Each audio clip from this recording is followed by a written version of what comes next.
Brought to you by PrayLatin.com, makers of prayer cards featuring complete English phonetic renderings of Latin pronunciations.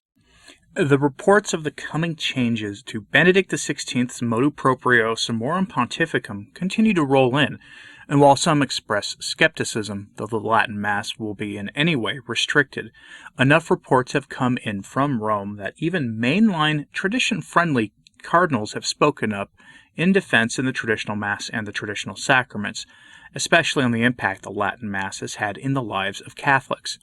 I'll be going over the statements from two prominent cardinals today, and for this I want you to remember something. We don't know as of the time of this recording exactly what these changes to Summorum Pontificum will entail, but the consistent belief expressed by insiders and those with solid sources within the Roman Curia is that the changes will likely return the Latin Mass to the indult situation that existed before Summorum Pontificum was issued by Pope Benedict XVI in 2007. And in those days, the access to the traditional liturgy was exceedingly rare outside of the SSPX parishes. What that would mean after 14 years of Summorum Pontificum is anyone's guess, since it is now a different situation, but it would not be an improved situation for those hoping to get access to the traditional sacraments near them. Something to consider as we move forward is this. Father John Stone, an Augustinian priest who was seen recently on the Rundown over at the Restoring the Faith channel, has said this about the attempts to restrict the Latin Mass. Quote, "A word of caution to certain Vatican underlings. Forbidding something just makes it more attractive. Should they try to expunge the ancient Roman Rite Mass of ages from the face of the earth, people will still find it in the clefts of rocks and in barns and in homes. Love never dies." End quote. How very true. And love is the key word here. Cardinal Zen, the cardinal who has been outspoken about the treatment of the faithful and the clergy in his homeland, the cardinal who has made numerous trips to the Vatican to speak to Francis on their behalf, only to be ignored and not permitted to see him, has issued a short statement that many of you probably have heard about in passing. I have it in full here, followed by something another cardinal said. But love is at the core of the traditional liturgy, and love is the key word to remember. Here is Cardinal Zen's short statement. Quote, "What's the harm in making the extraordinary form of the Roman Rite accessible to all?" By Cardinal Joseph Zen. I have read in the news quite worrying reports about possible restrictions to the celebration of the Tridentine Mass, what we now call the extraordinary form of the Roman Rite. I want to make it clear that I cannot be considered an extremist of this liturgical form, and that I have worked actively as a priest and as a bishop for the liturgical reform after Vatican II, also by trying to curb excesses and misuses which unfortunately have not been lacking in my diocese, so I will not be accused of factiousness. But I cannot deny, in my experience in Hong Kong, the greater good that has come from the motu proprio Summorum Pontificum and from the celebration of the Tridentine Mass. There is a faithful group here that for decades has participated in this form that comes to us from the liturgical riches of our tradition, a group that has never created problems for the diocese and whose participants have never questioned the legitimacy of the renewed Mass.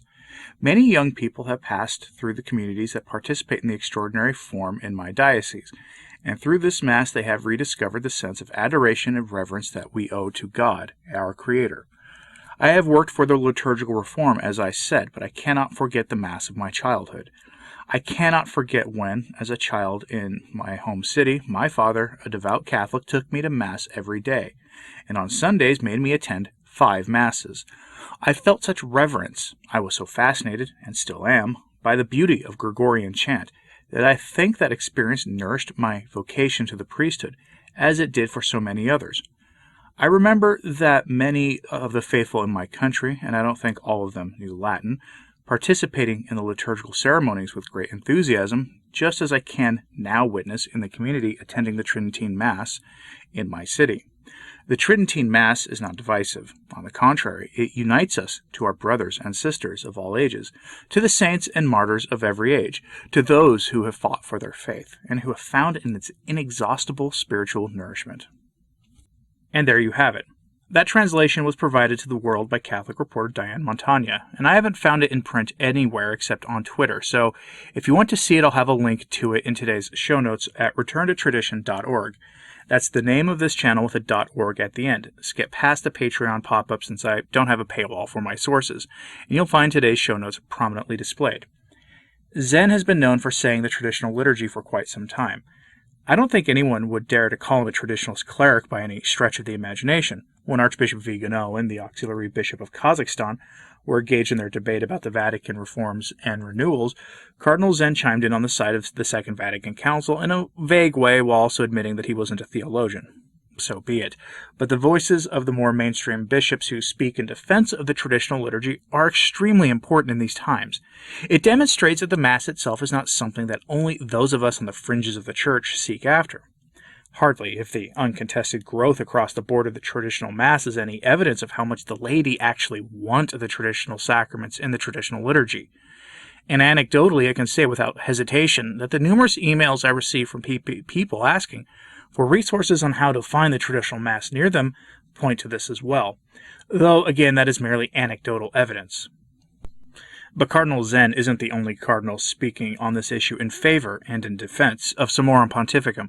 Cardinal Gerhard Mueller spoke a week or so ago on this, and as usual, the bustling news of the day kept us from getting immediate attention, and I have featured him frequently on this channel lately, which is unusual to be honest with you. Now, in an interview with a German outlet, he gave some remarks on Summorum Pontificum, and I have the highlights of that for you here. To revoke Summorum Pontificum, or to in some other way change the document to restrict the access to the Latin Mass, would be a misuse of Francis's authority, says the Cardinal, who was at one time the head of the Congregation for the Doctrine of the Faith under Pope Francis. Quote, Pope Benedict was wise.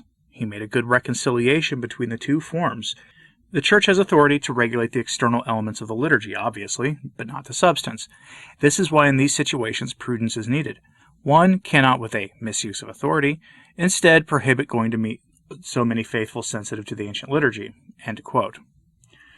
Again, at least part of this is about love, and oddly the development of a parish community, something that is not often brought up in these talks. Traditional parishes are thriving in ways that, frankly, most of us have not seen elsewhere. I'm sure people will say that their non-traditional parish is thriving too, and that's fine, but this is something else entirely, and it's hard to quantify. I and many others have witnessed at our parishes this past weekend standing room only for the early morning low mass. That is what I saw myself at my parish this weekend. Standing room only for the low mass. The low mass is the mostly silent form of the traditional liturgy. There's no choir or Gregorian chant or any of that. And for those not familiar with the low mass, it can be very difficult the first few times attending it because you don't expect near silence for the majority of the mass. And it was packed to the point where even the cry rooms for babies were overflowing. But I'm not going to dwell on all of that here. I've heard numerous similar reports from other parishes around the country that the traditional parishes are growing to the point that every single mass was standing room only. Instead, we'll just continue with Cardinal Mueller, who has more to say on this.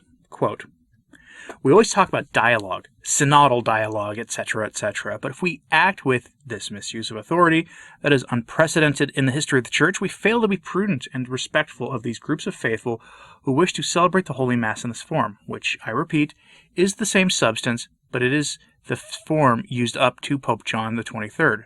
End quote. Of course, this makes sense if you consider things in the broader scheme of the Francis pontificate, which I'll go over in the coming days. The short version for now is that even before Francis ascended the throne of Peter, he had a history of ignoring Summorum Pontificum in his archdiocese, and a rather open hostility to the traditional liturgy and traditional form of the sacraments more broadly.